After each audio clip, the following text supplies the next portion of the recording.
Aufräumexpertin Sabine ist auf dem Weg nach Heusenstamm. Die Kundin Laura Heberer-Naujock ist Wiederholungstäterin. Hallo! Hallo! Ich habe mal was mitgebracht. Wir haben ja heute ein bisschen was vor, wir beide. Sabine war schon einige Male bei ihr. Diesmal steht das Bücherregal im Wohnzimmer an. Es soll ausgemistet und neu sortiert werden. Das lässt den Raum extrem unruhig wirken und es wäre einfach schön, wenn wir da so ein bisschen Ruhe reinbekommen, Ja, um visuell so ein bisschen schöner ansprechender, schöner genau. zu gestalten. Und vielleicht dann auch, wenn wir durchgucken, können wir ja schauen, welche Bücher du auch noch gehen Es passiert nicht selten, dass Sabine erneut von ihren KundInnen gebucht wird. Wer einmal anfängt, sich von altem Ballast zu lösen, macht das gerne weiter. Also wir sind gestartet mit dem Keller. Das war so mein größtes Horrorprojekt, einfach weil Keller einfach unübersichtlich, viel Zeug, was sich über die Jahre anstaut. Dann sind wir weitergegangen an den Kleiderschrank. Wir haben unseren Kleiderschrank sortiert nach Farben und nach Saison, sodass man einfach alle Sachen super wiederfindet. Und das nächste Projekt war die Küche, gemeinsam mit dem Flur. Und jetzt sind wir beim Bücherregal hier im Wohnzimmer. Laura muss im Homeoffice arbeiten, deshalb packt Sabine zuerst allein an. Ein Vorherfoto macht sie, um den Wandel festzuhalten. Dann wird das Regal leergeräumt. Jedes Buch holt Sabine mit kritischem Blick aus dem Regal. Aha, also hier haben wir schon mal einmal ein Buch doppelt, einmal auf Englisch und einmal auf Deutsch. Mal gucken, ob eins gehen kann. Schwer. Das ist mein Gym. Guck mal, hier irgendwas. Ja, auch das ist... Wird das noch genutzt? Ja, das ist auch noch. Und das würden wir gerne behalten. Kochst du das so noch nach? So? Vielleicht kommt das ja wieder. So Ich ein sag paar immer, schöne Sohneier. manche Sachen muss man so lange aufbewahren, dann sind sie auch schon wieder trendy, das stimmt. Miele, ist das auch ein Erbstück? Sieht sehr danach aus. Genau. Also das weg, das behalten? Genau. Okay, perfekt. Dann haben wir schon mal ein Buch. Es kommt immer darauf an, wie nah mir die Sachen sind. Also manchmal fällt es mir leicht, also zum Beispiel in der Küche ist es mir super leicht gefallen, mich von Sachen zu trennen, weil ich keine emotionale Bindung habe. Und bei Büchern, da verbindet man natürlich bestimmte Erinnerungen mit oder schöne Reisen.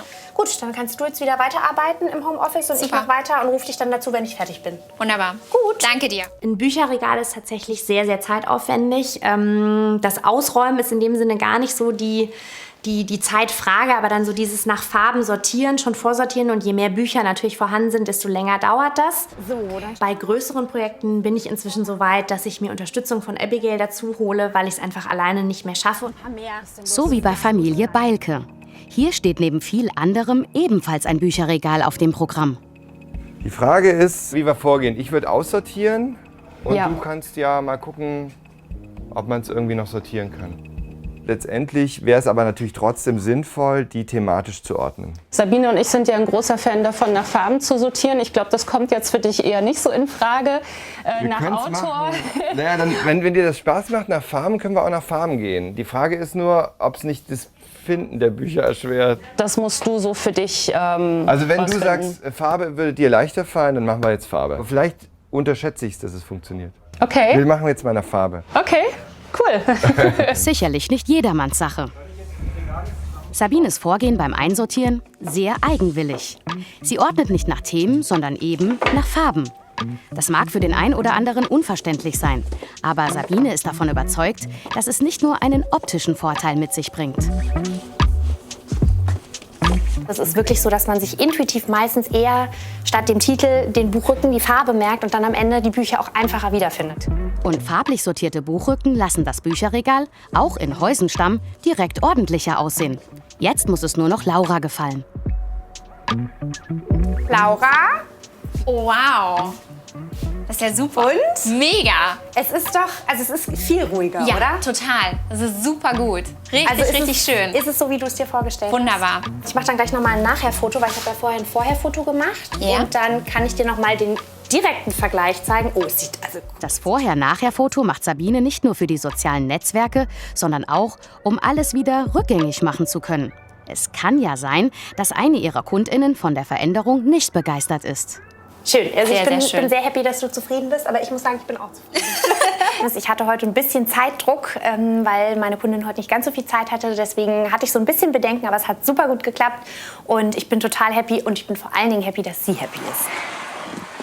Auch die Fachliteratur von Kunde Adrian Beilke ist völlig neu sortiert. Wie happy bist du, Adrian? Sehr, sehr, sehr. Ich hätte nie gedacht, dass Farbe so viel Ordnung und guten Eindruck schafft. Ja, du warst ja nicht so Allein- ganz überzeugt am Anfang, ne? Ich habe nur 5 Minuten gebraucht, mich überzeugen zu lassen, weil die Freude zu groß war, doch nach Farben zu sortieren. Ich kann es nur jedem empfehlen, weil es die einfachste Sortiermöglichkeit ist und die schnellsten Ergebnisse bringt.